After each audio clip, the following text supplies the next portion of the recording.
Welcome to Rock's Back Pages podcast. I'm Barney Hoskins, and I'm here as ever with Mr. Mark Pringle. Hi, Barney. And Mr. Jasper Mearson Bowie. Hello, Barney. And joining us for this episode, all the way from her native New York City. Eddy, you are a native New Yorker, aren't you, Carol? Yes, I was born right here, Beth Israel Hospital. Well, so Dr. Carol Cooper is joining us today. She's one of the great American writers on Black, Latin, and global music and all kinds of other things, and we're honored to have her with us. She's written for everyone from The Village Voice to The Face to New York Times. She's also worked in A&R. She recently completed her doctorate, and she teaches at NYU's Tisch School of Arts. And we've been lucky enough to have Carol on Rock's Back Pages from its very inception. So thank you, Carol. What got you into music in the first place? Big question. I mean, there's a difference between being into music and being into music writing and, being into music, curation, right? But I would have to trace it back to, you have to remember that radio was super important in the 60s and 70s in America in terms of exposing everyone to new music. And people forget because radio has become such a bizarre and fractured kind of a medium right now with all these weird algorithms and streaming services kind of intervening in what used to be a fairly straightforward consensus process of exposing large numbers of people to the same music at the same time and seeing what they liked. It doesn't really kind of happen in exactly that way anymore. And I think we've lost a lot because I remember the days very vividly where you could walk out onto the sidewalk and hear the exact same song coming from every car radio that passed you on the block. Yeah. And during the height of WBLS, which of course was mostly during Frankie Crocker's reign as the program director there, you could walk past every boutique store and every Dunkin' Donuts on a block and hear the same music coming from there because everybody was tuned to BLS. So, that level of terrestrial radio competition, that level of synergy doesn't really exist anymore in real life. You kind of have to go online or, in some other way kind of isolate yourself from real life and go into cyberspace in order to seek or find any kind of consensus or community around music at all. One of the things that I bonded with Walter Gibbons about when I interviewed him, and he's a very famous DJ, producer, remixer who unfortunately we lost to AIDS. When we were talking, he pulled out all of the playlists that he had from WMCA, the good guys, when he was younger, because he was such a fan. He used to ask the station to send him the playlist. He was knee deep in MCA. I was knee deep in WABC and later in the 70s, WNEW. And people have to realize that, in the 60s, it was all about AM radio. So, and AM radio was so powerful that they played everything. You could hear Elvis, you could hear Tom Jones, you could hear the Supremes, you could hear Otis Redding, all on the same station. And if the DJ was skillful enough, you might hear them all in 1 hour. And this cultivated people's ears, in my opinion, and it certainly cultivated mine. By the time the 70s rolled around and FM radio started to be a factor, you all of a sudden had prog rock and really experimental music being played largely at night. And that was, of course, when Alison Steele, the Nightbird, became, must listen radio for most of us. I still remember the first time I heard Jethro Tull, and it was Alison Steele who played that for me, and Led Zeppelin and God knows whoever many else. And there is a song from the Savannah Band called Transistor Madness. And it really kind of sums up how I felt and how many of us felt about music during that time period. It's it was all about your transistor radio. And, even though in the 1980s, people remember the boom boxes, I remember having one of those little tiny, palm-sized AM radios and carrying it everywhere with me and really being addicted to, hearing whatever was being played.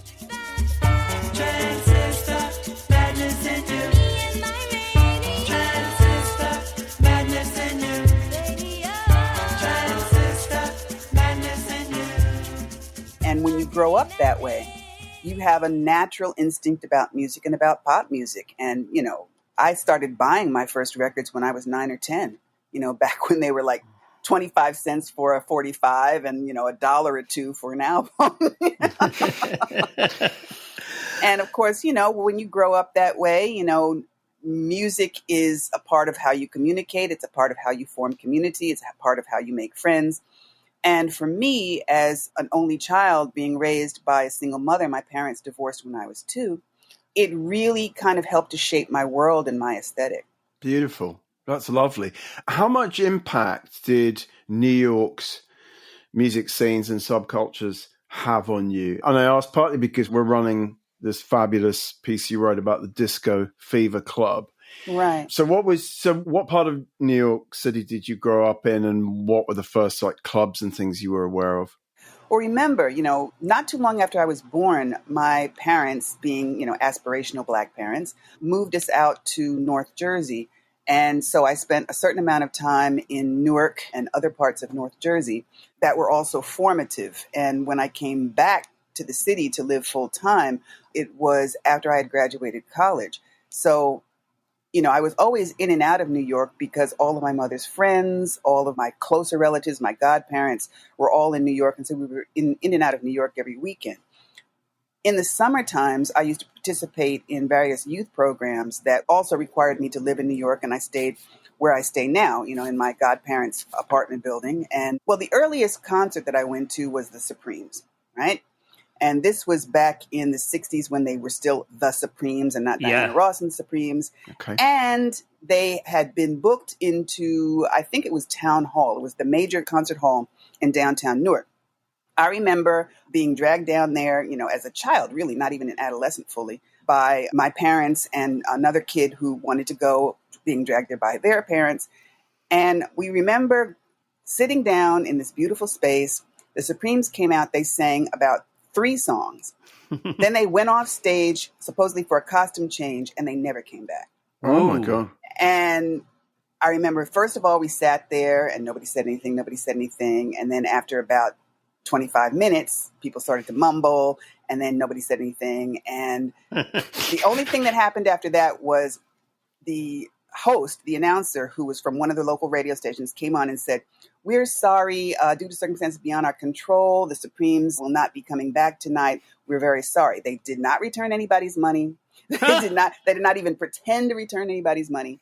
And so when I interviewed Mary Wilson many years later, I had to ask her. I said, I've always wondered about something. Do you remember this concert back in 1960? When you were in Newark, New Jersey? Says, "Oh, of course, I remember it like it was yesterday." What happened was that the promoter didn't pay us. And we didn't find that out until we were already on stage, and he refused to pay us. And, the guy who had the money in the bag had already left. So we left too. And we're sorry that, nobody told you guys about that, but it was as simple as that. When they didn't pay us, we left. Fair enough. Yeah. The Supremes have left the building. Not uncommon. I mean, No. I read about the struggles artists have with promoters so much, and some artists would always have like a road manager with a gun to sort of like, lock the promoter in his office. You basically needed it back then. And it's funny to remember now because you have this kind of rosy view of the music industry back in the 60s, because as a kid, everything was just so wonderful. But there were a lot of shady characters and a lot of shady things went on. And, when I actually was hired to do A&R and kind of had my own exposure to the inner side of the music industry, I have to tell you that, it's still shady. It's not quite as shady in exactly the same way as it was back in the 60s. But, unfortunately, for whatever reasons, a criminal element, as Arthur Baker used to make fun of, because he used to have the criminal element orchestra, of course. But a criminal element, always kind of hovers around, the entertainment world. And, somehow, you just can't shake it. I mean, I don't know if it adds a little something, a little special something to to the music or not, but it's definitely there.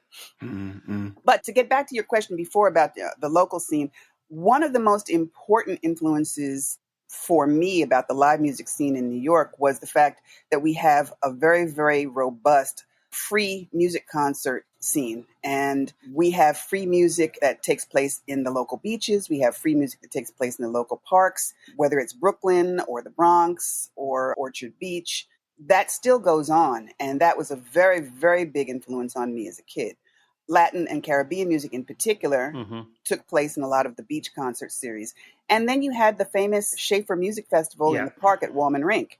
And that was amazing, absolutely amazing. I saw so many concerts and so many different artists because, as you remember, Hilly Crystal and Ron Delsner co-founded that series, which then mutated into the Dr. Pepper series and then mutated into Pier 84 in the 80s, going all the way up into 1990.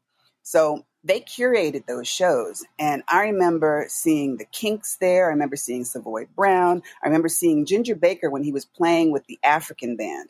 He had just put a bunch of musicians from Fela's band into his touring band. And I remember seeing that lineup at the Schaefer Music Festival. And back then, those tickets were never more than $2. I mean, it was like between $1.50 and $2 to get into the actual open air space, which was the rink itself. And then if you didn't have $1 or $2, you could listen for free up on the hillock on the grass by the trees. So it was frigging amazing. And that was my first exposure as a kid to, what live music could be and should be. Right on. Here goes. 1, 2, 3.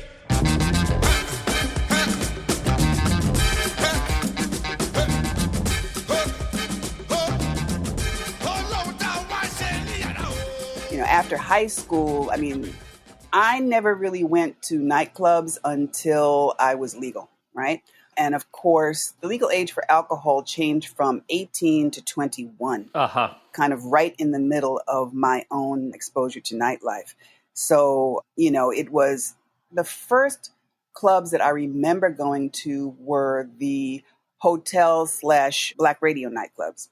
So you'll remember Leviticus, which was in that big hotel that is right opposite of Madison Square Garden right now. Back in the 70s, that was being rented and run by a group of black radio people called the Best of Friends. And they had 5 clubs in different locations where WBLS and HBI and BGO and a lot of the other stations that catered to a black audience used to host concerts. And Frankie Crocker, who at one point was a concert promoter, used to host live shows there as well, or promote live shows there. So you had the Leviticus, you had the Martinique, which was another disco that took place in a hotel space. Until I graduated college, that was pretty much where we went. And then after that, you had the rise of hip hop, and you had a bunch of different spaces that were happening. Yes. There was also the transition between turntable and, DJ produced music and live band music. A lot of the smaller spaces, whether you're talking about the Cellar, which was an uptown club that R&B acts used to perform live at, or you're talking about little like bistros like Showman's Cafe on 125th Street. Those spaces had live PA systems, which were gradually being phased out in favor of DJ systems, which I'm told were cheaper to install and service.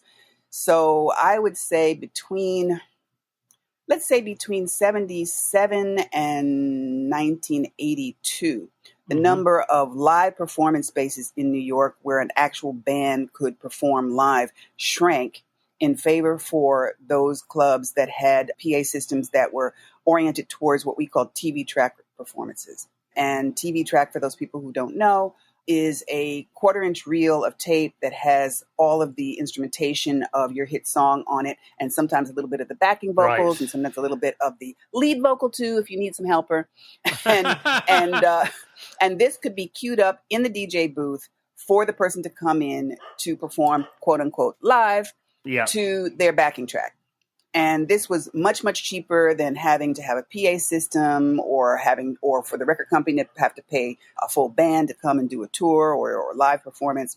So little by little, that took the place of the live bands that I had grown up as a pre-adolescent listening to and enjoying. No, it's really interesting. I mean, this sort of similar thing happened here. You had what we call them PAs. Yes. And it's exactly that. It'd be someone in a club, usually a dance club, sort of one of the major sort of disco things, and they'd put a backing track on and a woman would come out and sing her hits. It's not a great experience, is it? It's sort of, it's neither a great disco experience nor a great live experience. No, it takes some getting used to. At least it did for me. Because I was still, when I was still in college, between like 73 and 76, I was still used to, live shows. I mean, basically the concerts I would go to would be live. And even the groups that our student entertainment committee would bring in would be live. We actually got LaBelle to come to Wesleyan, which is where I went to school, right at the point where Nightbirds was peaking. I mean, because of course, they asked them to come in the fall of that year, and the record didn't start getting on radio until well into the fall. So by the time they had already committed, the contracts were signed to come and perform for us, a little college in Connecticut, for a fraction of what everybody else was paying to see them at the time. So it was frigging amazing. I mean, they did an entire album, dressed all in silver. Everybody in the audience was dressed up, and half of them were tripping. And it was amazing. It was absolutely amazing. We had the great pleasure of, when we had Vicky Wickham on podcast a few months back, that her technical support was Nona Hendrix. It was marvellous. We were all sort of not worthy. She got a credit in the show notes, didn't she, I think? Yeah, it was her finest hour. That's a great stuff. LaBelle just keeps popping up in this podcast, doesn't it? Does. We had, Adele Berthet talking about her LaBelle. And we love it. And we love it. So thank you for mentioning them.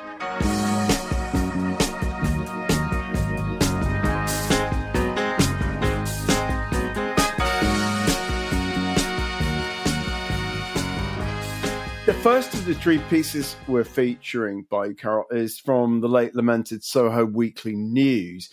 I don't know when you wrote your first piece, but how did you get your foot in the door at the SoHo Weekly News, and how do you remember that publication? Well, I cold called Peter Ochiogrosso, who was the music editor for the SoHo Weekly News, every week for about a month and a half until he agreed to see me and look at my clips and take a pitch. And that's pretty much how I got into everywhere. I either cold called or I cold visited the offices of publications that I had read and liked and wanted to appear in, and basically cold pitched my stories until somebody would listen to me. Unlike a lot of people who say that, either a friend or, a boyfriend or, some other connection got them in the door, 99% of the time, I basically got myself in the door, simply because I was passionate about what I wanted to write about. I was a really, really, really good researcher, and I knew what these publications didn't already have people doing for them, so I was able to pitch them something that they couldn't already get in-house. And I was very much aware of the fact that there were no other Black female music critics writing for any of these publications or mainstream publications in general anywhere, and very few white females doing regular music criticism for any of these publications. So I understood that, I had a point of view that they didn't have and needed, and I had, a certain amount of personal conviction that I didn't think would be easy to ignore. So I basically just kind of knocked on the door until somebody answered it. Amazing. I think I first read you in The Face, not being in New York. Right. I would occasionally see the Village Voice I would always buy the Village Voice when I went to New York to do pieces. But I remember this great Prince piece that you wrote for the Face, in which you kind of invented an interview with Prince because he wasn't talking to anybody. How did you come to write for the Face? Was it again just you kind of cold visited the Face's offices? But yes, I did. You did? Okay. Yes, I did. I bought this little book called England on $5 a Day. And I checked the airline prices, and I found out that I could buy a round trip ticket to London from New York, leaving on a Friday and coming back on a Monday night. And that's what I did. I stayed at the University of London dorms. First of all, you have to know that all during the 70s and 80s, everybody was going to those newsstands that carried import publications. And we were all reading Melody Maker, NME. And when The Face came out, it was the best looking thing about music that was on the newsstand. There was no way to ignore it. And I was an early fan, an early reader. And I just decided one day that I wanted to write for them. Brilliant. And I had been writing for SoHo and the Village Voice and the Black American and Latin New York and enough other places where I had a bunch of clips And I said, well, I'll just go see them, show them my clips, tell them what I want to do, and see what they say. So back then they had those offices in SoHo, I think it was. And I think I might have called first to kind of let them know, well, I'm going to be in town and, I write for this place and that place and the other place. And I just want to kind of like see you guys and, show you some clips. But basically, I found out where they were and, and that they were going to be in. And I walked into the office. I met Nick and Paul Rambali at the same time. Paul, of course, was the editor who was handling all the music stuff. And he read my stuff. We had a chat. We joked about Lester Bangs and Julie Burchill. And he gave me a column. So that's how it went. I love your determination. It's very inspiring because I think, any young aspiring journalist listening to this, probably, I would include myself in like going back and thinking of how I started out. That idea that you would just keep calling. So many young people, it's like they get one rejection and then that's it. They just sort of shrink away from it. And you just kept calling or cold calling, cold visiting. That's what you have to do, isn't it? Whatever area of kind of work you're pursuing, you just have to not take no for an answer, right? If you believe Absolutely. in yourself. Yeah. No, every biography I've ever read, basically tells that same story. It's like, not everybody, gets welcomed everywhere they go the first time they go there. They have to believe that they have some sense of destiny and that this is what they're born to do and they're going to do it no matter what. I did have a lot of confidence about that. And what's interesting is that there are many, many areas of life where I have no confidence whatsoever. But writing, I knew. I had known that I was a good writer since third grade. I knew that I could write in a way that was persuasive and that people would want to finish reading it. And then on top of that, I was writing the kinds of things that I wasn't seeing other people write so that I could read them. And so I figured, if I want to read this stuff, maybe there's other people out there who want to read it too. Yeah. And that's kind of what drove me. There were artists that I felt needed attention that weren't getting it. There were points of view that I felt needed attention that weren't getting it. There were perspectives on life and culture and the historical imperative that I really, really, being a college kid, I really, really wanted to address some of these things. I used to joke that back in the 80s, I was essentially rewriting the same piece over and over and over again. But what I meant by that was I had a point that I really wanted to make about culture and history and what back at the time I couldn't say out loud, but you can say now, white supremacy. Yeah. And what white supremacy was doing to culture. And the only way that I could do this was by covering those pieces of music and those scenes, because I was a scene reporter as well, that made my point for me. And I knew when I decided back in 77 that I wanted to go into journalism because, when my first attempt at a career, which was, I wanted to be a advertising copywriter, right? So after Mad Men. pretty much. No, I had read this book called From Those Wonderful Folks That Brought You Pearl Harbor by Jerry Della Femina. And such a great title. Yeah. And it was his hilarious, picaresque story of how he broke into the advertising world and how advertising changed the world, right? So I said, okay, yeah, I could do that. But, after a couple of internships that didn't lead anywhere, I said, you know what? I need to change the world faster than this. So, I need to find a way to expose my points of view to the world. And all these publications are out here and they take freelancers. So let me just jump in and start doing that. So Fantastic. That's what happened. So Madison's Avenue's loss is our gain. Hopefully. I hope so.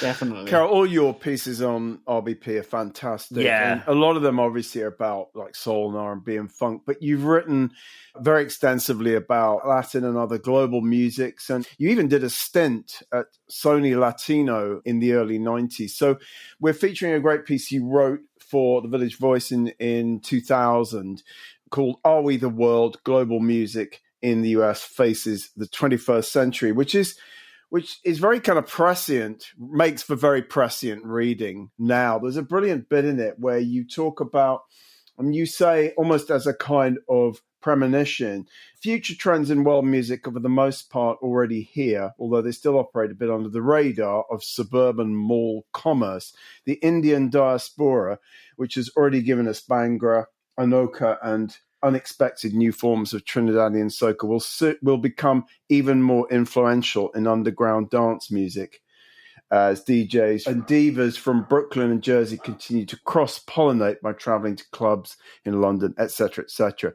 And that's certainly something that's happened with a vengeance, isn't it? Absolutely. Absolutely. I mean, my advantage, or, the felicitous accident of me being based in New York in the 80s and 90s, when the live club scene was so diverse and so experimental, is that I had like a bird's eye view of almost every trend just before it became mainstream. Mm-hmm. And it was really, really fascinating. I mean, in 1988, when the military dictatorship finally left power in Brazil and returned that country to democratic government, that was the first year or the first time period when all of a sudden all of these pop artists from Brazil felt free and able to leave to tour in the United States to kind of bring that music to an urban American audience. So I remember the first time I saw Bete Carvalho perform in New York, Gilberto Gil, Gal Costa, Martinho da Vila. All of these artists came one after the other in a 2-year period. And then I was one of the few people who, because I had done my year abroad in Bahia, Brazil in 1976, I was one of the few American music critics who could write about this music because I lived with a Brazilian family and they collected all of the records by these people. And therefore, I was living with a Brazilian family, hearing their record collection and, understanding the music from that perspective. So by the time I got back to the States, and these people started to perform here, I was able to talk about their music from that kind of a perspective and from that background. Coisa linda nesse mundo é sair por segundo e te encontrar por aí. The other thing that happened in 76 was about the end of my time in Brazil. I found out from a Black librarian in Bahia that there was going to be a World Festival of Black and African Art and Culture taking place in Lagos, Nigeria, that January. And this was the Festac. And you may or may not be aware of the fact that even though the existence of this festival was promoted fairly heavily in Europe and in the Caribbean and in Latin America, it was not promoted at all in the United States. And there was one American delegation that managed to come to the Festac in Lagos for the month that it was taking place there. And it was a school group from Washington, D.C. Somehow they had found out this thing was happening. They had contacted the organizers and they had managed to get the visas and permissions to take a small group of Americans over to this event, which was just amazing. Representatives from 64 Black and African countries around the world sent delegations to present music and literature and some, political writing during this month-long festival. And I just remember both halves of my world kind of came together because I had the exposure to Latin America and Brazil from, the time that I had spent there. I went almost directly from Brazil to Lagos, Nigeria in 1977, the same year, by the way, that Stevie Wonder tried to accept his Grammys for Songs in the Key of Life from Nigeria. He tried to do that live telecast, you'll remember. Yes. And to this day, there are people who think that that was sabotage, that the transmission of his acceptance speech live from Nigeria, along with the performance, was deliberately sabotaged so that people would not come away with the idea that, anybody in Africa was capable of doing anything that sophisticated. Yeah. So I had all of this background so that by the time I graduated, with my master's in 77 and started freelancing at all these different places in New York and writing about music and other things at various different places, I had an orientation that little did I know would become the dominant cultural orientation in the succeeding decades. That this whole idea that world beat or world music was not some niche, underdeveloped genre, but it was actually happening concurrently with every kind of American and European pop music, and that it was simply a matter of selective promotion and economic protectionism that made people not realize that, these were equivalent musical scenes to the Anglo-American scene. Mm-hmm. They weren't in any way lesser. Yeah. Sure. Logo cedo, pé na estrada, pra não ter porém, pra não ter noite passada. To bring things up to the present day, Carol, I wanted to ask you it may be a rather strange question, hard to answer, but you completed your doctorate in Jungian and archetypal psychology last year, for which big congratulations. I was just curious as to whether your studies in that discipline has in any way altered your relationship to music or made you look at music differently. In a way, yes. In a way, no. First thing that we need to remember is that Jung himself was pretty famously unable to listen to music after his Nekia. Okay, between 1914 and 1918, he had a major confrontation with the unconscious, which some people look at as a nervous breakdown. Other people realize as him experimenting with his own unconscious and, trying to figure out how to integrate unconscious perceptions and conscious perceptions to the point where he could have a positive and developmental effect on his own personality. So this is very much a part of, what Jungian psychology is all about. I mean, people may talk about archetypes as patterns of personality, but, the deeper you get into Jungian psychology, the more you realize that basically what he's trying to do is he's trying to get people to see that every human endeavor has a psychological component. And that's why interdisciplinary studies is the biggest thing that Jungian psychology brought to modern psychology. The fact that you can study dance and apply it to psychology. You can study music and apply it to psychology. You can study mathematics and theoretical physics and apply it symbolically and metaphorically to human psychology. So for me, taking the doctorate in this admittedly arcane field was just an extension of everything else that I had been doing. Right. When Jung told one of his patients who had come to visit him, who was a musician, that for years he could not listen to music because it was too archetypal, I understood that to mean that, he had refined his own sensibility to the point that he could hear a chord or he could hear, a phrase of music, and all of the emotional content, all of the evolutionary content that was in that piece of music would kind of flood over him. It would overwhelm him. Right.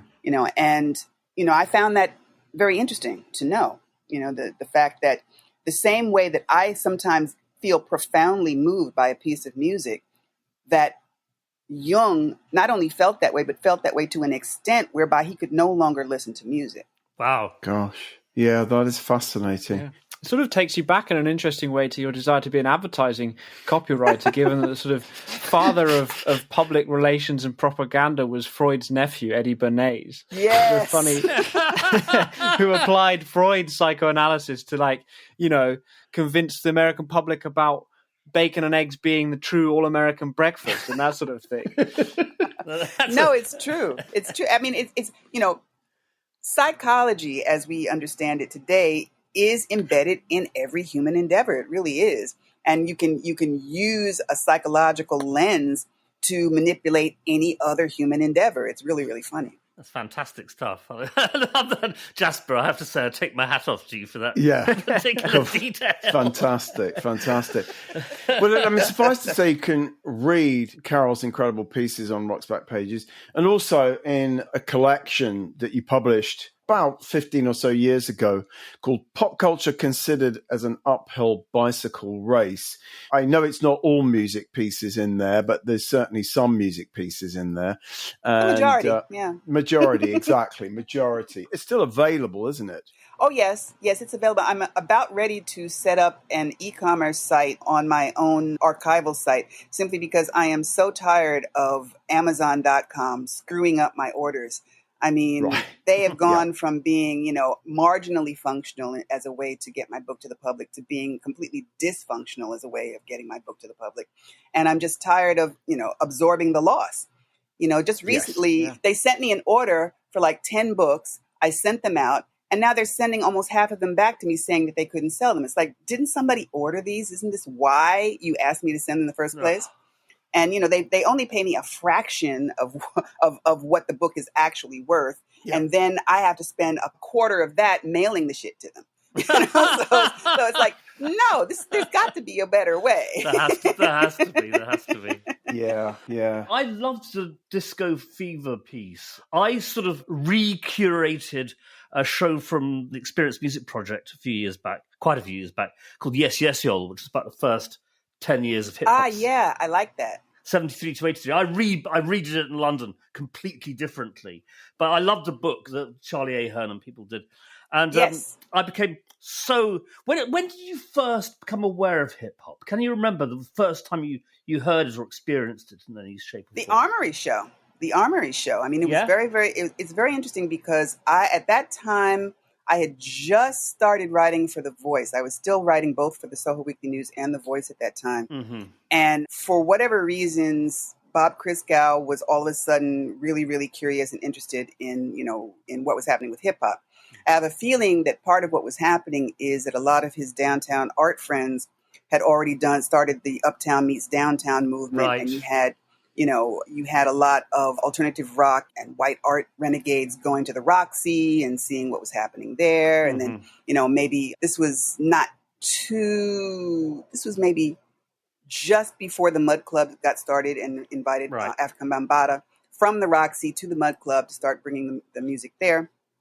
So there was some curiosity in these white mainstream spaces about what was going on in the Bronx. So the Armory, if you're not familiar, it's the Armory is a city-owned building, which is used for many, many different, large-scale city and state and municipal functions. I mean, various different military reserve groups meet there and do certain kinds of, maneuvers or exercises there. Mm-hmm. The city schools sometimes have events there. HARU-ACT used to do their yearly registration there.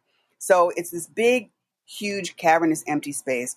They built a stage on it. And Sugar Hill Records, who at that time was the biggest rap label that was, getting a lot of attention, basically put on a show, And so you had Sequence performed, mm-hmm. Funky 4 plus one more performed, Grandmaster Flash did a DJ-only set, Mm-hmm. Who cuts faster, Grandmaster, that kind of thing. Grandmaster, cut faster than any known, so to the bone, full grown. He's a one of a kind, and Flash is gonna rock your mind.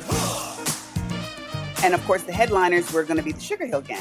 Right. So, and Curtis Blow was kind of like, there as well, being, kind of the Mercury artist, the soul Mercury artist who was invited to kind of be there because he had already crossed over with Christmas rapping and stuff like that.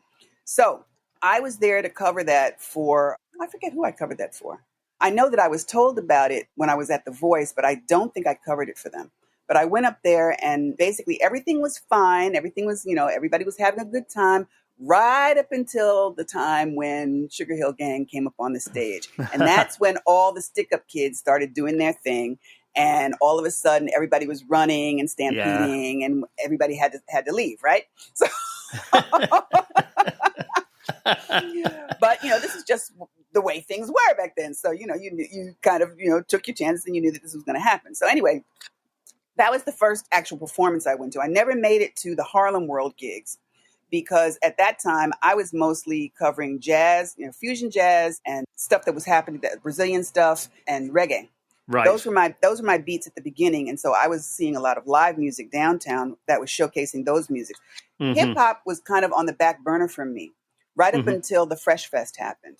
Okay, the Fresh Fest, which was the Swatch Watch sponsored concert series that I believe started in 84. Right. 84, something like that.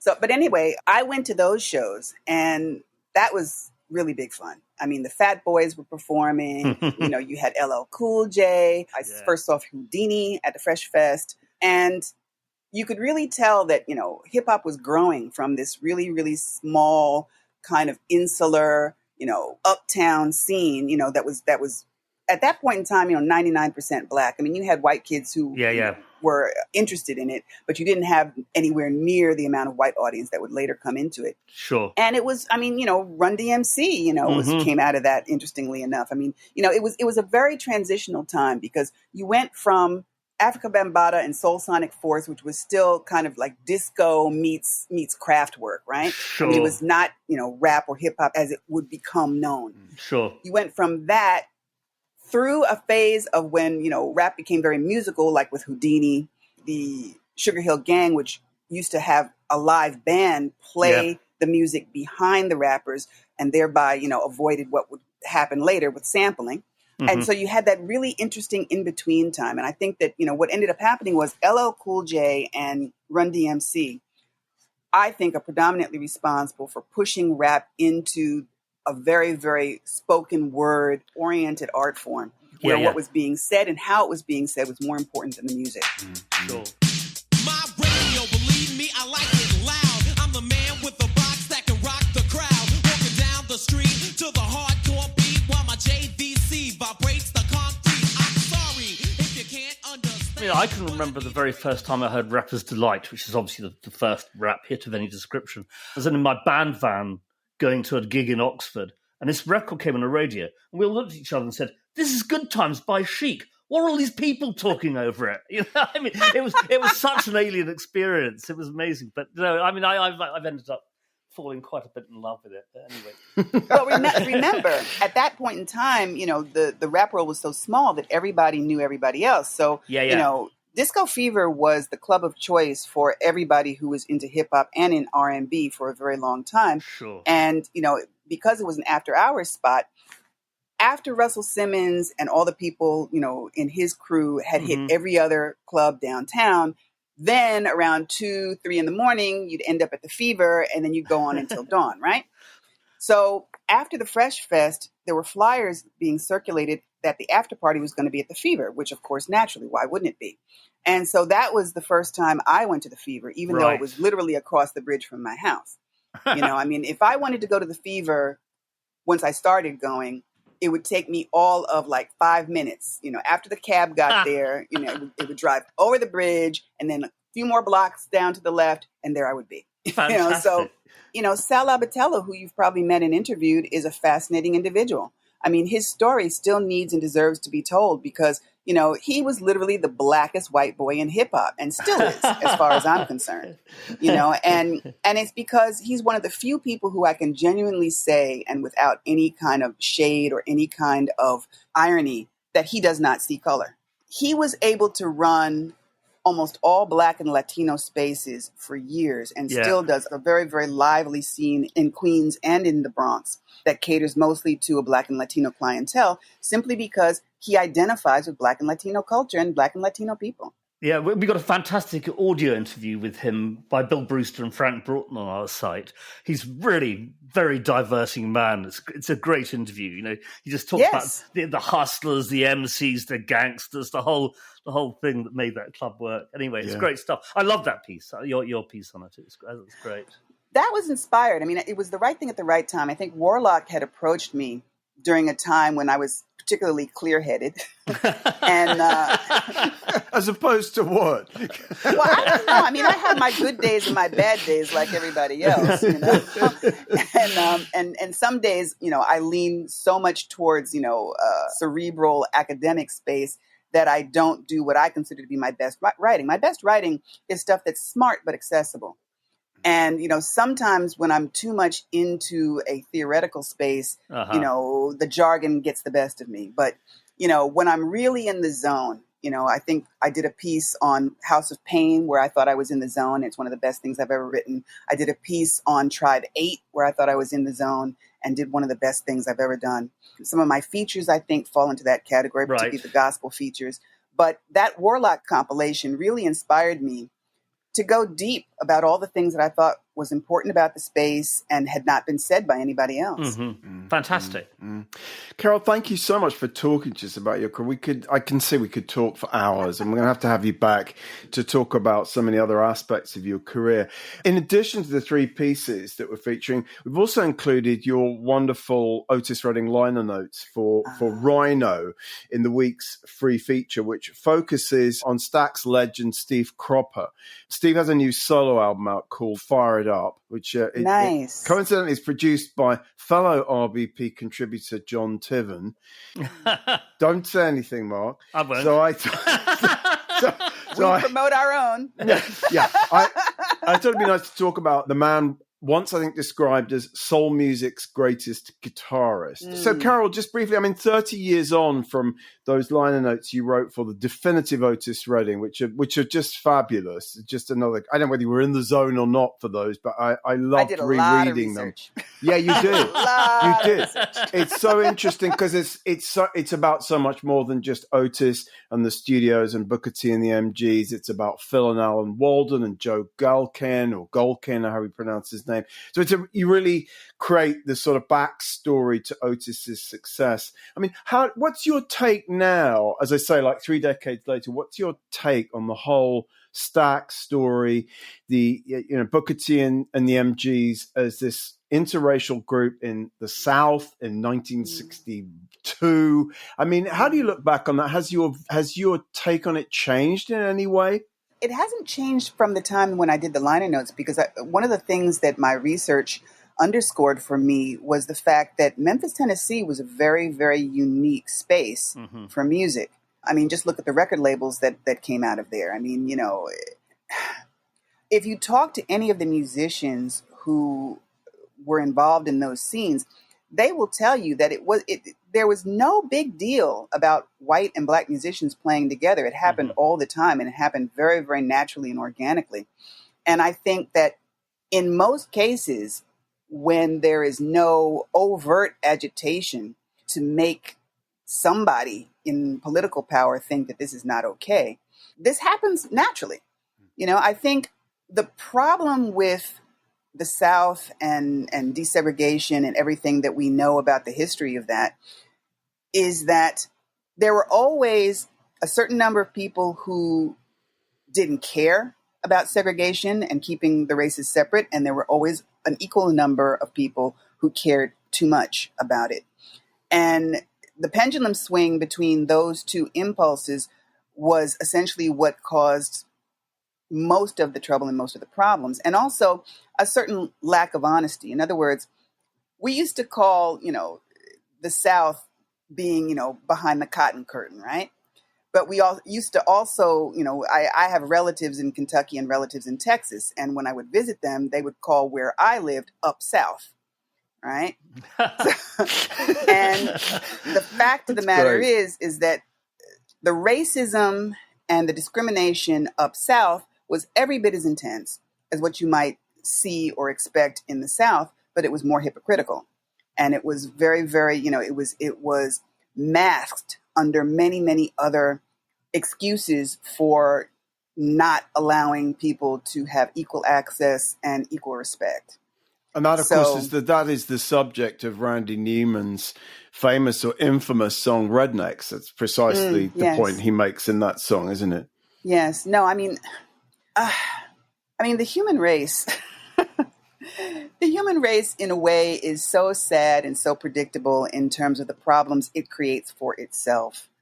Because, Octavia Butler, the science fiction author, used to say that hierarchical behavior is the main thing that's going to cause the extermination of the human race. The fact that we need hierarchies, the fact that somebody always has to think of themselves or place themselves as more important, higher, richer than somebody else.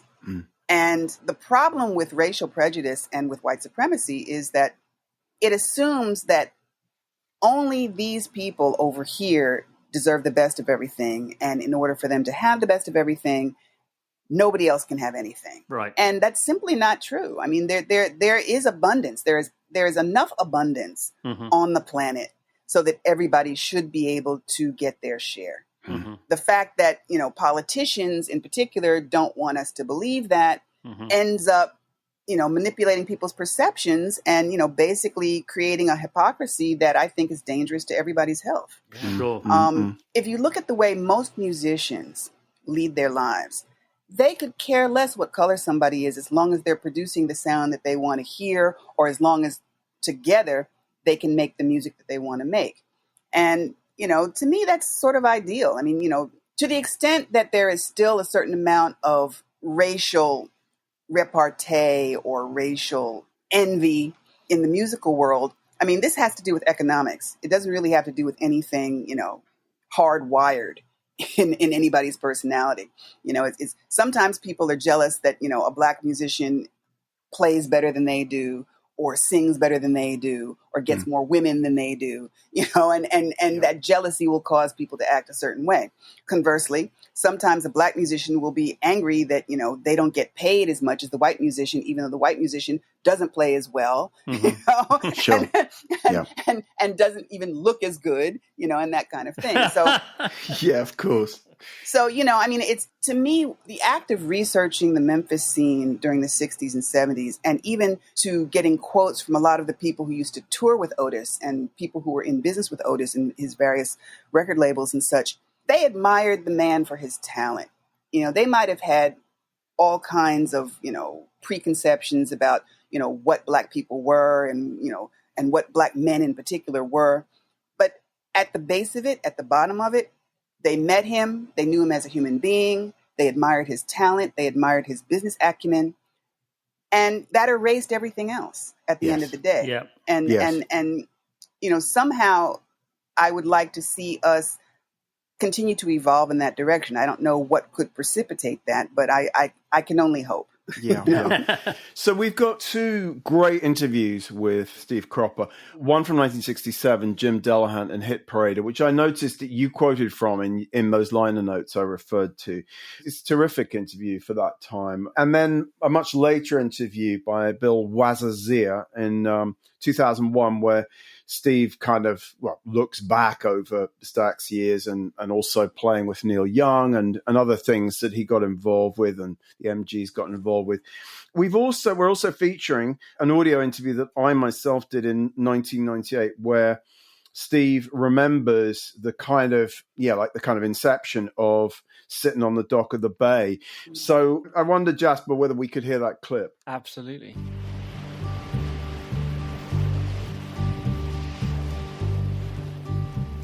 In most cases, when Otis came to town, which was really very seldom except to record, he came in and was so excited about showing me this idea that he had that he came straight to the studio, and usually he would check into the hotel, or I'd pick him up and check him into the hotel. Yes.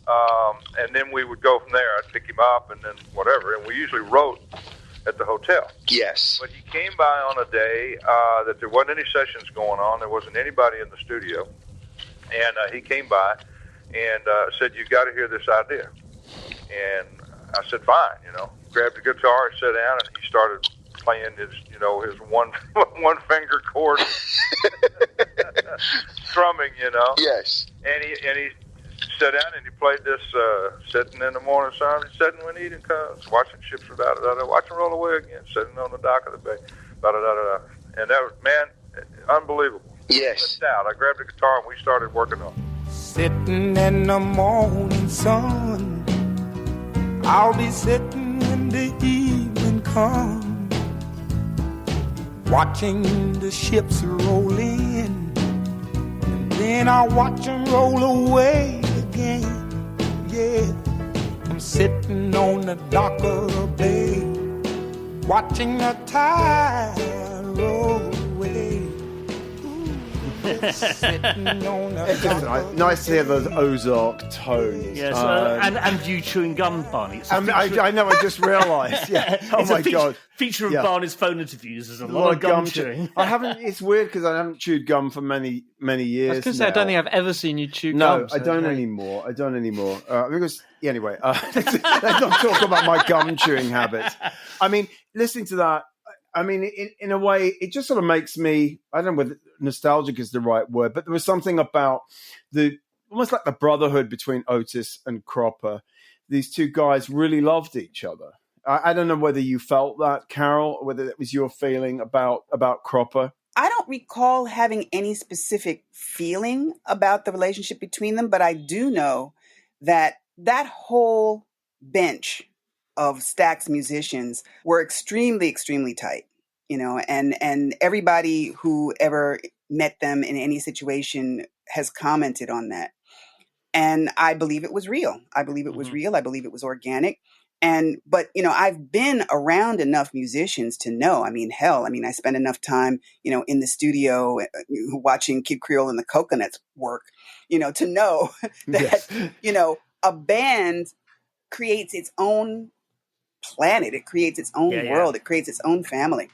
Mm. And, it's interesting when you think about, what happened to Stax in the later years. I mean, Stax, of course, made the transition to Black ownership at a certain point in time, and they basically forced the Axtons out. This was during the height of Black Power, and it was also the time when Isaac Hayes became, the main, the iconic hit maker for Stax at that particular point in time, and completely changed the way Black radio approached music and stuff. I look at that and I say, there were a couple of things going on there. Number one, when Al Bell and when the Black musicians who were involved in Stax, wanted to own their own means of production, part of their dissatisfaction came from the fact that, the Axtons had basically sold their masters out from under them. Yeah. And this was, not their fault so much because of their naivete, but they did do it. Mm. And it's hard not to think that, if you run your own company, that you might be able to do a better job protecting your legacy and your patrimony than the people who sold off your masters. Sure. So, yeah. So, I think, as it turned out, there were other problems that arose, during that time period, not the least of which was a certain amount of industry, protectionism and embargoing of Stax, and the banks not being willing to lend them money or lending them money at exorbitant interest rates, or in other ways interfering with their ability to be profitable, even though they should have been. So you look at all that history and you say, it's a shame that it kind of went down that road, and that there were, bad feelings that, arose because of, the racialization of what had been a very, very tight-knit family of Black and white musicians and entrepreneurs who, made money together. Hell, a certain number of Elvis's hits were written by a Black songwriter. So, it wasn't always that bad, but the fact of the matter is that there is the historical imperative that we all must face sooner or later. Yeah. And, slavery did happen. Some people didn't fare too well under that system. And, there is a price that has to be paid, sooner or later. Karma, for lack of a better word. Yeah. No, absolutely. All very, very fair and astute points. I did want to just briefly talk about Cropper as a guitar player. The interview that I referred to by Bill Wazazir from Blues Review 2001. At this point, Mojo's just conducted a poll of the greatest guitarists of all time. One of those. And Cropper has come in at number 2 behind Hendrix. Oh. And Bill asked him, were you surprised that you're like the greatest living guitarist? And he says, I was a little overwhelmed. I would never consider myself in those ranks. And it made me think that, yes, in a way, you never think of Steve Cropper in the terms that you think about Jimi Hendrix.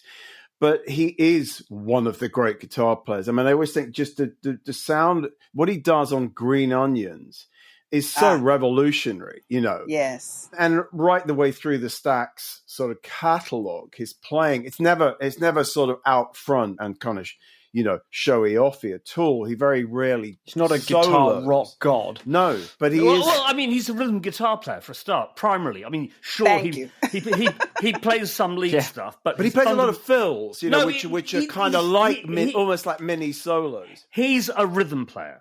That is his first function with that band, absolutely without a doubt. And that's the first function of most R&B guitar players. Yeah. I mean, for me, I'm more of a Cornell Dupree person myself. I adore Cornell Dupree.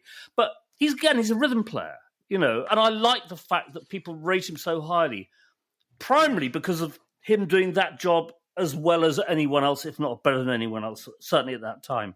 I wouldn't call him the second best guitarist in the world, but then I'll put Cornell Dupree in there probably, or indeed Reggie Young or Bobby Womack. There's a lot of fine R&B guitar players out there. No George Benson. Oh no! But it's a bit too Fuzak for me.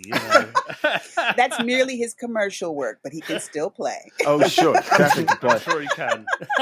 He played. I saw him a couple of years ago, and most of it was his pop stuff, but on a couple of numbers, he just sort of let rip his actual chops. It was great fun. I tell you what, the one thing about Green Onions is, in fact, we're about 2 days after the anniversary of Duck Dunn's death, and in my Facebook feed, the your memories on Facebook thing, there was me exploding in fury because every time anyone on the radio talked about it, they played Green Onions. Duck Dunn didn't play on Green Onions. Oh, that's very annoying, isn't it? No. It just sends me into a towering rage. Louis Steinberg, yeah.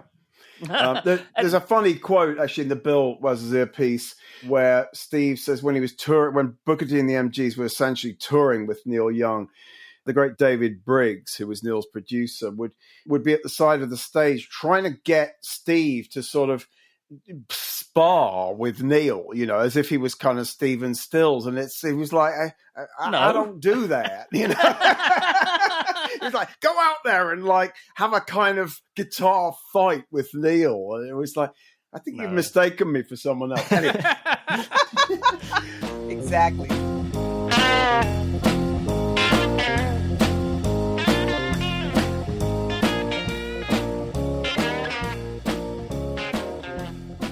So if Booker T and the MGs were a rare example of a racially mixed group in the American South, equally rare were the Equals in England, who were formed by the subject of this week's audio interview. Mark, can you tell us a bit more? Yeah, this is John Tobler interviewing Eddy Grant in 1990 or 91. We think it's probably 91. Okay, well, we'll go with 91. And it's a long interview, 2 hours, 2.25 hours. Going right back to him as a young guy in Tottenham, seeing Chuck Berry at the Finsbury Park Astoria in 1964, which both he and Tobler were at, which is, I think, quite a nice touch. They were at the same show. His passion for Sonny Boy Williamson. I mean, he's a young black kid growing up in London, but he was really, really attracted by this whole sort of the British blues scene as much as anything else, interestingly. Starting the Equals with school friends. But let's hear the first clip. This is him on The Equals.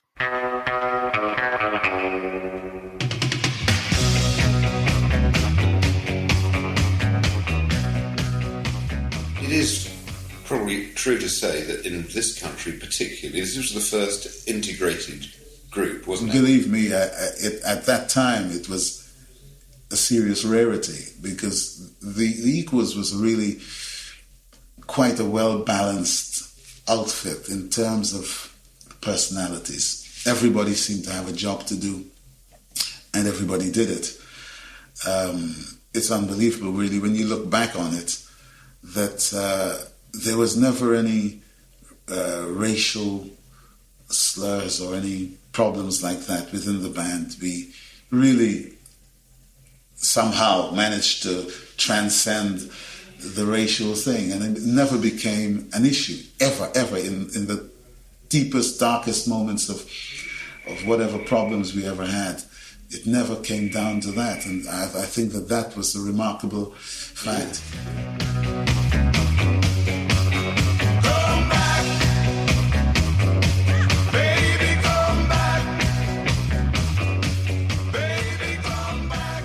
Really interesting stuff. He talks about, they have this manager, Edward Kastner, who's a classic sort of Denmark Street elderly Jewish promoter, who's actually, they had massive fallings out, endlessly. He had to fight to get his copyrights back from Kastner, all kinds of stuff like that. But he still has a huge amount of respect for him, and there's some warmth in the way he talks about this guy. Who's obviously quite a difficult man. We'll play a clip at the end of the podcast, which is about him dyeing his hair white, which is hilarious. It really is. He had this heart attack towards the end of the Equals. He had a heart attack. Now, this is kind of a really young guy, in his early 20s, to have a heart attack. So he had to basically sort of took a year out. The Equals carried on, but significantly less successful without him there, because he was the prime songwriter. He wasn't the lead singer in Equals, but he was the main songwriter in the band. He started his own studio, again, the first black to own a recording studio in England, possibly in Europe, called Coach House Studios, which is up in Tottenham? No. It's Stamford Hill, that's the place. Okay. Starts releasing solo records. Message Man being the first one which had any sort of significance. He hit with Walking on Sunshine, Living on the Front Line. He talks about the Clash covering Police on My Back. He actually liked their cover, much to Tubler's amazement. And he talked about Walking on Sunshine, Katrina and the Waves stealing the title, not the song, but just stealing the title, to his fury. Yes. Moving to Barbados, starting a studio in Blue Wave studio in Barbados, which became a very successful studio. A lot of people, Sting et al., had used it. One of the reasons for picking this is because I noticed that, Carol, you had gone to Barbados to write this great musician profile of Eddy. It's a terrific piece. I think Electric Avenue is just the song he's just been suing. I think he's still suing Trump for using Electric Avenue at one of his rallies, and he's really going for it. He's not going to let it lie, to his credit. Good. That's good for him. Yeah, completely. Good for him. But before we hear the second clip, which is great, Carol, your memories of going to Barbados to interview Eddy. Well, remember, this was a time the only time, I believe, when Eddy was interested in trying to get an American audience, because he had never really broken in the States. And he finally had an album and people at his record company who wanted to try and make it happen. So the press people had gone out to all the usual suspects to get as many of us as possible to, do a story. And I think they offered everybody, a round trip flight to Barbados to kind of see his studios and, to get a better sense of who the man was. Not a gig you'd turn down. Not a gig you'd turn down. No, not a gig anybody would turn down. But, I'm not sure. I mean, Living on the Front Line was a very big record also in the States at that particular point in time. In fact, much, much bigger than Electric Avenue ever got. Electric Avenue had the advantage of a video that MTV was playing, but it still didn't have the same oomph that Living on the Front Line had. In fact, you could go to almost any nightclub in New York, most famously the Ritz, for example, and that would be played at least once, sometimes twice over the sound system in the night. And the Paradise Garage played Time Warp, which was a huge, huge, huge hit at the Garage. Right. And I'm not sure whether, Eddy was ever aware of that level of club penetration that he had. I mean, I think had he been aware and had he not still been thinking the way most live musicians think, which is that, I have to succeed on this particular level and at these particular venues in order to really break. I think that had he turned his attention at that particular time to the club scene and really, really, started making the kinds of records and the kind of guest appearances that would have strengthened people's awareness of him as a club artist, I think he might have achieved, a level of American stardom and fandom that was much bigger than what he achieved the other way. I think one of the problems he had was he was in Barbados. He's a long way away from stuff. He probably had no way of finding stuff out. I mean, the next clip is interesting in this respect because he talks about he is the band on his stuff. There's no other musicians involved. And, something that we're used to, and he says it himself in this with Prince, and before that with Stevie Wonder. Well, he was doing the same thing. Jasper, let's have a listen to this.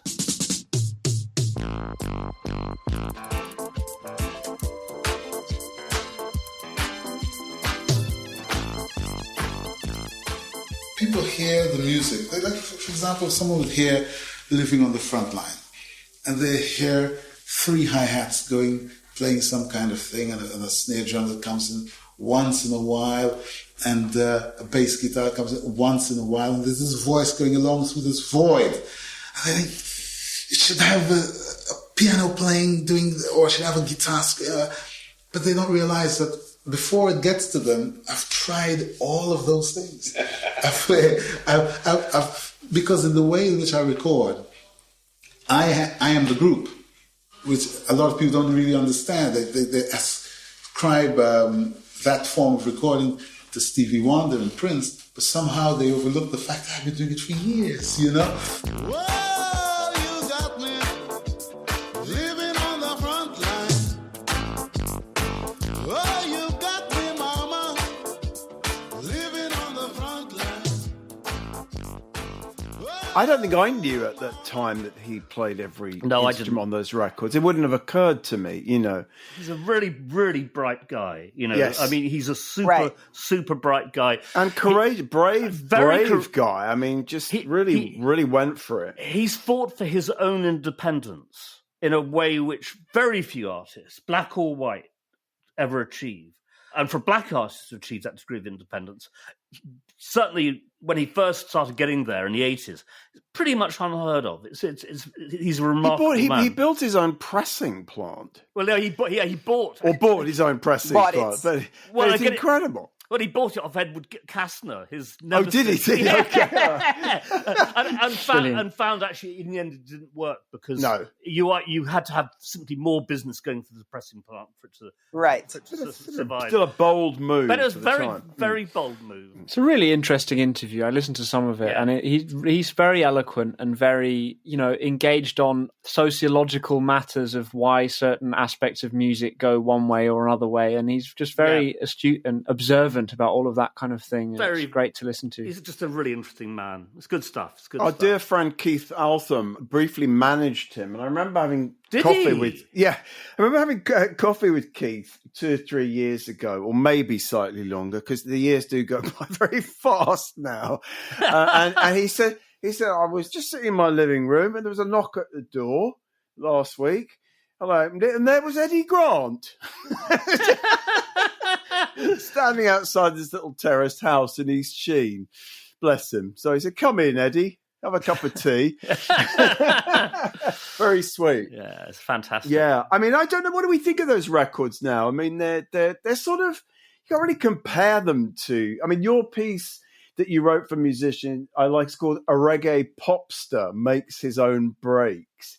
And he's a kind of some weirdly unclassifiable, isn't he? Absolutely. When I posted this, the audio, I was thinking, what do I call it? And do you call it soul, funk, and R&B, or reggae, or what? Yeah. And he's involved in calypso as much as anything else. Right, he's unclassifiable. It's extraordinary. It's fascinating. He even invented a genre, didn't he? Sort of came up with a genre of global music to kind of bring together under one banner, right? Under the genre ring bang.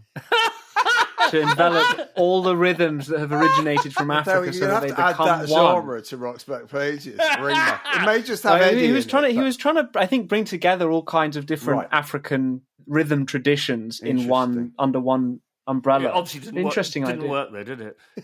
I mean, I hadn't heard of it until I was reading his Wikipedia page. At what age did he move to the UK? Do we know? I mean, was he a kid? Yeah, he was a kid. He was a kid, wasn't he? Yeah. Okay. Well, there we go. So we'll hear a bit more Eddie at the end. It's a very, very funny story about the dyeing of the hair. So listen to that. I think it's time to hear about some of the pieces that have entered the Rock's Back Pages library, Mark. And Carol, please just jump in if the mood takes you. Okay. Okay. Well, starting with last week, Graham Nash to Maureen O'Grady in Rave magazine in 1967. He says, the Hollies are a pure pop group and don't want to be anything else. I want to be the Graham Nash and to be known because of myself. Now, that's really interesting because this is 67. He joins Crosby, Stills and Nash in 69. Well, the fag end of 68, sort of 69. But he is saying things like this. He's not happy being in this pop band. So it's just interesting. There he is in 67, already kind of, struggling with being quite restless, wasn't he, already at this point? Absolutely. Dusty Springfield to Alan Smith, NME, 68. Most people in this business are in it to be liked. I hate to be disliked, except when I maybe can't stand the person myself. So I always like her interviews, always very interesting. Michael Lydon's obituary of Jimi Hendrix, New York Times, September 70. And Michael Lydon says, it will be years before we know enough to know how fine an artist he was, which I think is a pretty fair point. I think it's a very good point. Philip Elwood sees Aretha Franklin at the Fillmore West, the famous Aretha at Fillmore West recordings. San Francisco Examiner, 1971. He says, her crowd, black and white together, are for at least those few minutes of their lives soul brothers and sisters in the Franklin congregation. You've written quite a lot. You've written about it. I know we've got an Aretha piece by you, Carol. I think it was after, I don't know whether it was like a formal obituary or a piece just written after she died, but I remember thinking it was fantastic. Yeah, that might have been the obit that I did for The Voice. I think that's what it was. Yeah. Yeah. No, I mean, it was both anticipated and devastating when she died for everybody. Yeah. You know, because, you know, we had known for a long time that she was battling cancer. And, you know, somewhere deep down inside, we all thought, well, she's tight with God. She's going to beat it. she's going to beat it. God won't let her die. Oh, man. Did you see the Amazing Grace movie that came out last year? Yes, I did. Oh, you must have. It was absolutely fantastic. I mean, slightly unnerving stuff. I mean, you know, her dad's basically wanting to be the star of the show in the front row with Clara Ward was, you know, slightly stuck in my craw anyway. But great movie. Did you read the David Ritz biography? Oh, yeah. No. Oh, yeah. Yeah. I found it, I mean, you know, despite the fact that it's not always flattering, I found it to be very well researched and a pretty fair assessment of what was going on, you know, sociologically as well as musicologically at the time. And you know, her upbringing not being the most simple sort of process. I think her father's a difficult man in many respects and kind of ruled her life in a variety of... And then, of course, she had really ghastly boyfriends and husbands, like, you know, was it Ted White? Was it Ted White? You know. Yeah. Some women like bad boy, what can I say? I never knew that, Carol. I'm so glad we Until now. I never knew that. Stephen Daly interviewing Joni Mitchell in Rolling Stone in 1998, and she says, music is like sex. It's difficult to give instruction to a man. that followed very neatly from the previous comments. Fantastic. We're almost like we planned it. We're in the zone here, I think. Richard Goldstein, this week going in new. Richard Goldstein reviewing Magical Mystery Tour, the album, the American album release of Beatles' Magical Mystery Tour, New York Times, 1967. He says, if these under-20s people are deserting the Beatles, it's because their former idols have departed from rock, its sound, its structure, its specific brand of sensuality. He's basically complaining that they got too posh, which, you know, is arty. Too arty for their own boots. I am the Eggman.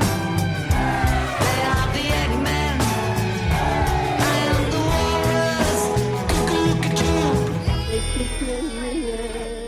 I'm afraid this next one, I'm afraid, Carol, will mean absolutely nothing to you whatsoever. But Don't means presume. Don't assume. Well, unless you're a fan of... I know where he's going. Yeah, I know what's coming. Unless you're a fan of London soccer teams, this will not mean anything to you. Keith Oltham reporting on Chelsea Football Club, which, as listeners of this podcast will know, is a subject close to Barney and Jasper and my own heart. Recording their song "Blue Is the Colour" in the classic football. Classic. This is the producer Larry Page saying, Marvin Hinton and John Hollins were terrified. As soon as I heard John, I knew we were all right for a soprano. That is hilarious. I mean, it's worth pointing out that by the time this podcast goes live, we will either be champions of Europe or we will be in a deep funk. Yes. The wrong sort of funk. Bad funk, not good funk. Nobody likes it when England loses because you guys do not behave well when you lose. You noticed. Brilliant. Fantastic. Well, we won't go on a 3-man riot if Chelsea lose on Saturday night. You won't read reports of the Rock's Backpages team being sort of arrested in the street. I can promise you that. Good to know. 1978, Richard Williams interviewing the great Gil Evans. Giller's broke. It's extraordinary. Half this interview is about has got no money. He didn't see a penny in royalties from most of those Miles Davis albums he worked on, for example. He'd get a flat fee as an arranger. He says, I've realised that you can't earn a medium income in America. You earn either $3,000 a year or $300,000. And that hasn't really changed either, has it? And that hasn't really changed either. In fact, that's even worse now. If you multiply those numbers by quite. And he's talking about Lester Young. He says, Prez was one of the great innovators, but Bird's hot breath was blowing down his neck. I love that. Bird's hot breath was blowing down his neck. Sure. We got this Paul Gambaccini in 1980 for Record Mirror interviewing Paul McCartney shortly after he had returned from his brief stay in a Japanese jail after being busted for weed. And so I walked straight into Japan after a 14-hour flight thinking, it's not that bad, but it was an extremely serious offence. It's actually quite an interesting interview. It's certainly the one I've read where he talks most about the drug bust. He was actually banged up, wasn't he? He was, 7 days. He did 7 days. 7 days, yeah. He was looking at a 10-year sentence. It would have saved us commuted to 7 days. No, it would have saved us a lot of really terrible music. No wings. No, we'd still have had wings. Of course, we'd still have had wings. Yeah. But maybe not silly love songs. Well, Jesus Christ. Or Ebony and Ivory. Or, God, fair as that. There's a long list of criminal offences to be sort of taken into consideration. Iggy Pop is interviewed by Glenn O'Brien in Interview magazine in 1990. Iggy Pop's always a good interviewee. He says, I know all the most foolish things I ever did, ones that really upset a lot of people and caused me all this grief at the time. Those are all my favourite things. These are a few of my... Yes. Generally, I don't look before I leap in life, and it gets me into a lot of shit. It's a good interview, and also that Glenn O'Brien's exactly the right person to interview Iggy Pop. Did you ever know Glenn O'Brien, Carol? Did you ever meet him? I never met Glenn. Right. It's funny because in the DVD of Downtown 81, there is a lot of bonus footage where Glenn is talking about the making of that film and, his whole downtown cabal where, Fab Five Freddy was involved and that whole Uptown meets Downtown scene came together and stuff. And, that extra footage makes me wish that I had met him because, he's far more interesting than, just his columns and interview might lead you to believe. Fantastic interviewer and fantastic writer. Yeah. Great loss. And also, he came on board early. It gave us, as with you, it gave us some kudos. It really did, It gave us some credibility. Yeah. Amongst the American journalistic... Nice. Get your pipe out here. Yeah. That is my lot. Over to you two guys. Beautiful. I won't quote from anything, but I want to mention a wonderful Candia Crazy Horse piece. Do you know Candia at all? Have you ever met her? Yeah. Yes. Well, we had her on a podcast a few months ago, and she was wonderful. And she said, there's a bunch of pieces I wrote for the San Francisco Bay Guardian, and you should check those out and add them. And so this week we're adding one that she's written apropos Neil Young, and it's just it's fabulous, Candia, just singing this sort of paean to Neil, having just listened to the first archives box, and it's. I just love the way she writes about people like Neil. Mm. And then in the sort of Stax vein, there's a nice interview with William Bell from 2017, actually, which is he's touring as there's a kind of I can't remember what the tour is called, but it's a sort of celebration of Memphis. And we were talking about Memphis earlier, so it kind of ties in with that.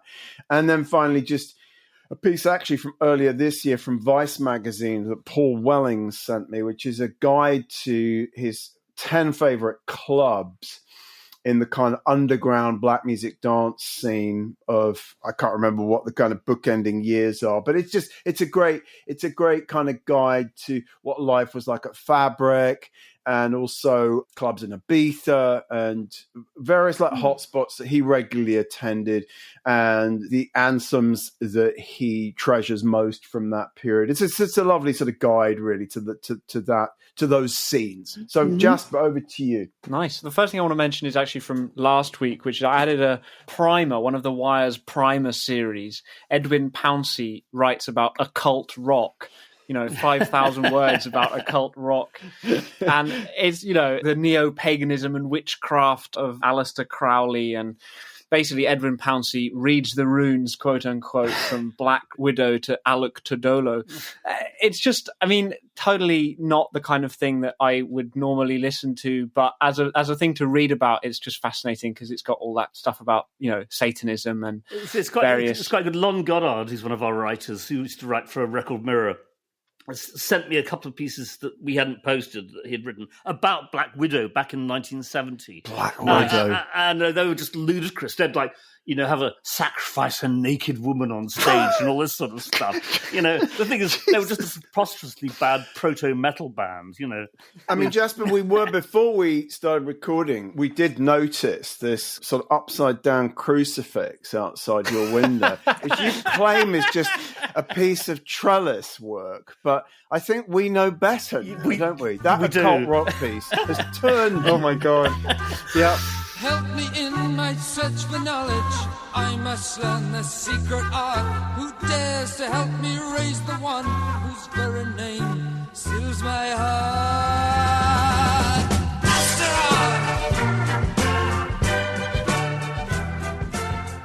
From this week, I wanted to mention two pieces. The first of which, it's funny, Mark, that you should mention Yes, Yes, Y'all, because this is a piece by Lisa Verrico in The Times in 2003, and she's trying to teach Times readers how to get hip to rap.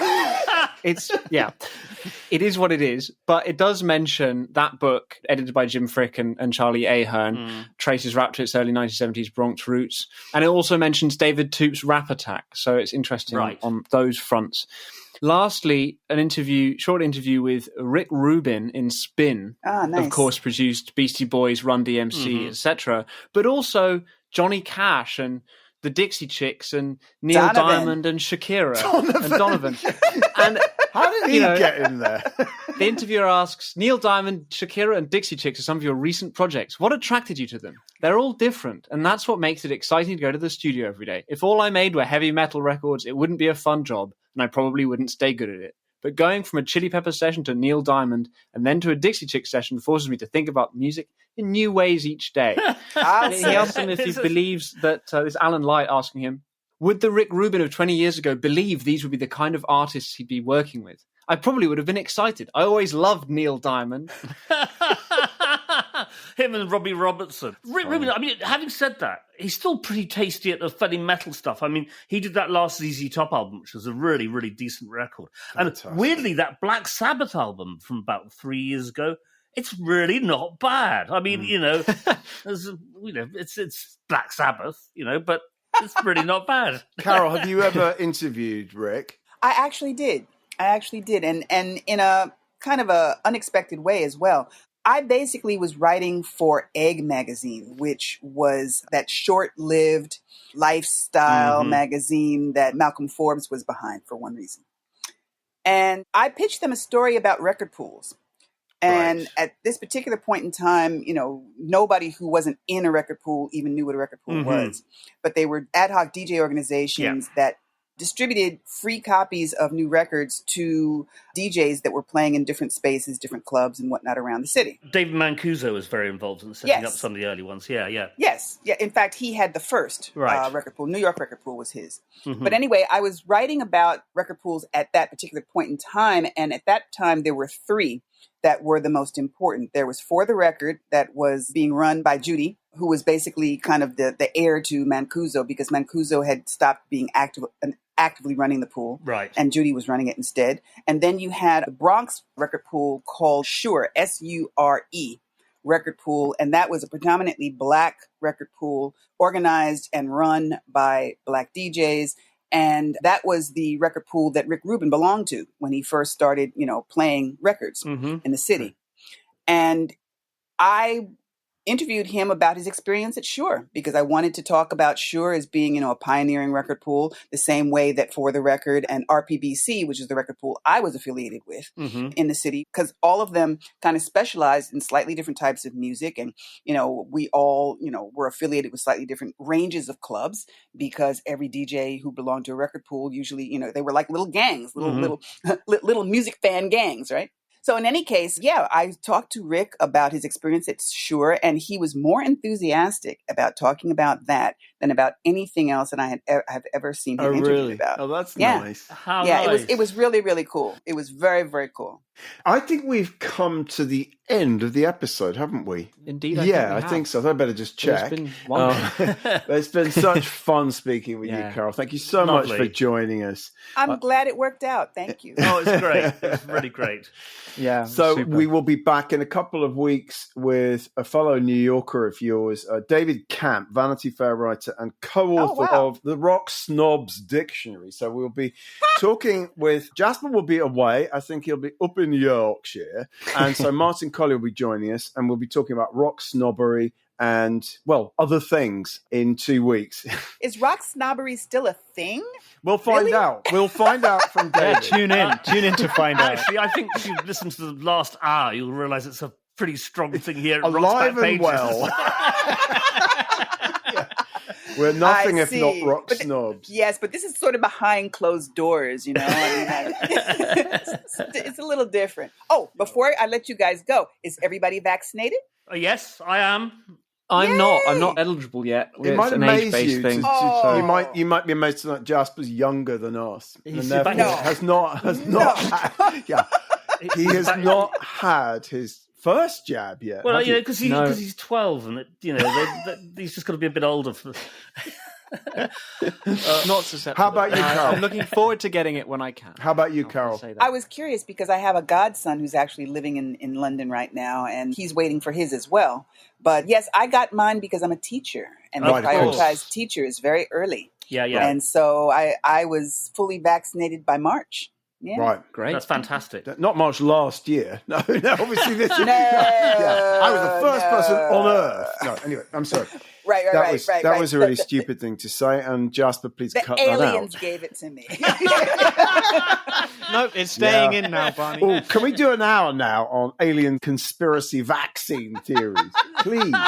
Right. So, okay, back in 2 weeks. Thanks so much, Carol. We'll say goodbye now. Mark's going to just talk us out with the last of the clips. Well, there were two features about Eddy Grant that struck me as a 10-year-old, whatever it was. One, that he played a Stratocaster with holes cut into it. And the second thing was he had white hair. This clip's about why he dyed his hair white. Brilliant. Well, great. Bye, everybody. Bye. Thanks for listening. Bye. Thanks again, Thank Carol.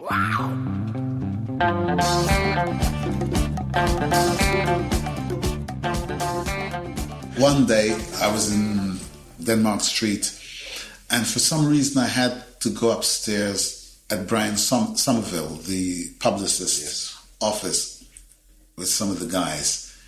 We got into discussion about black artists and why they pick on me to discuss black artists and white artists, only God knows. But on this particular day, it happened. And Brian said, yeah, well, you know why there aren't any real big black artists? It's because they don't have no bottle. I mean, they're ordinary. They're all ordinary. And I said, what do you mean ordinary? He said, well, they all wear suits and they all wear ties and they're straight and they do these little funny dances and sort of thing. He says, I mean, they wouldn't actually, take for example you, Eddie, you wouldn't go out and make your hair white, for example. I mean, I don't know. I didn't like that. I mean, I says, Brian, don't be ridiculous. Of course, I would do anything. I mean, I'd walk nude in Charing Cross Road. It didn't make no difference to me. He says, yeah, you can say that, but it takes a lot of bottle to do it. And so I said, right, what do you want to bet? He says, I bet you that you would never make your hair white. I mean, he didn't know how to do it, and I didn't know how to do it. I says, right, there you are, it's on. White is white, what's black and clover? Together we'll be when the war is over. You see the black skin, blue-eyed boys. They ain't gonna fight no wars. That was Eddy Grant in conversation with John Tobler in 1991, concluding this week's Rock's Back Pages podcast. Many thanks to special guest Carol Cooper. Please visit carolcooper.org for more of her writing and to buy her book. The hosts are Barney Hoskins and Mark Pringle, and it was co-hosted and produced by Jasper Murison Bowie. The Rock's Backpages podcast is part of the Pantheon Podcast Network. You can find thousands of articles, as well as hundreds of full-length audio interviews at rocksbackpages.com.